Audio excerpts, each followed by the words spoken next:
ಕೇಂದ್ರ ಸರ್ಕಾರಿ ನೌಕರರಿಗೆ ಗುಡ್ ನ್ಯೂಸ್, ತುಟ್ಟಿ ಭತ್ಯೆ ಹೆಚ್ಚಳ. ನವದೆಹಲಿ, ಜುಲೈ 1, 2024ರಿಂದ ಜಾರಿಗೆ ಬರುವಂತೆ ಸೆಪ್ಟೆಂಬರ್ನಲ್ಲಿ ಕೇಂದ್ರವು ತನ್ನ ನೌಕರರಿಗೆ ತುಟ್ಟಿ ಭತ್ಯೆಯನ್ನು ಶೇ.3ರಷ್ಟು ಹೆಚ್ಚಿಸಲಿದೆ. ತುಟ್ಟಿ ಭತ್ಯೆ ಶೇ.3 ಅಥವಾ ಶೇ.4ಕ್ಕೆ ಹೆಚ್ಚಾಗಬಹುದು ಎಂದು ಮೂಲಗಳು ತಿಳಿಸಿವೆ. ಡಿಎ ಹೆಚ್ಚಳವನ್ನು ಸೆಪ್ಟೆಂಬರ್ನಲ್ಲಿ ಕೇಂದ್ರ ಸರ್ಕಾರ ಘೋಷಿಸುವ ಸಾಧ್ಯತೆ ಇದೆ.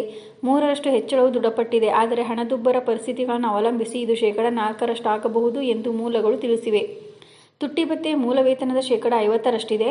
7ನೇ ವೇತನ ಆಯೋಗದ ಪ್ರಕಾರ ಡಿಎಯನ್ನು ಮೂಲ ವೇತನದೊಂದಿಗೆ ವಿಲೀನಗೊಳಿಸಲಾಗುವುದು ಎಂಬ ಮಾತುಗಳು ಕೇಳಿಬರುತ್ತಿವೆ. ಶೇ.50ಕ್ಕಿಂತ ಹೆಚ್ಚಿನ ತುಟ್ಟಿ ಭತ್ಯೆ ವಿಧಿಸಿದರೆ ಡಿಎಯನ್ನು ಮೂಲ ವೇತನದೊಂದಿಗೆ ವಿಲೀನಗೊಳಿಸಲಾಗುವುದಿಲ್ಲ ಎಂದು ಮೂಲಗಳು ತಿಳಿಸಿವೆ. 8ನೇ ವೇತನ ಆಯೋಗ ರಚನೆಯಾಗುವವರೆಗೂ ಇದು ಯಥಾಸ್ಥಿತಿಯಲ್ಲಿ ಮುಂದುವರಿಯುತ್ತದೆ. ಮಾರ್ಚ್ 2024ರಲ್ಲಿ ಕೇಂದ್ರ ಸರ್ಕಾರವು ತುಟ್ಟಿ ಭತ್ಯೆಯನ್ನು ಮೂಲ ವೇತನದ ಶೇ.4ರಿಂದ 50ಕ್ಕೆ ಹೆಚ್ಚಿಸಿತ್ತು. ಸರ್ಕಾರವು ತುಟ್ಟಿ ಭತ್ಯೆ ಪರಿಹಾರವನ್ನು ಶೇ.4ರಷ್ಟು ಹೆಚ್ಚಿಸಿದೆ. ಇದೇ ರೀತಿ ಮಾಹಿತಿಗಾಗಿ ನಮ್ಮ ಚಾನಲನ್ನು ಸಬ್ಸ್ಕ್ರೈಬ್ ಆಗಿ ಮತ್ತು ಶೇರ್ ಮಾಡಿ. ಧನ್ಯವಾದ.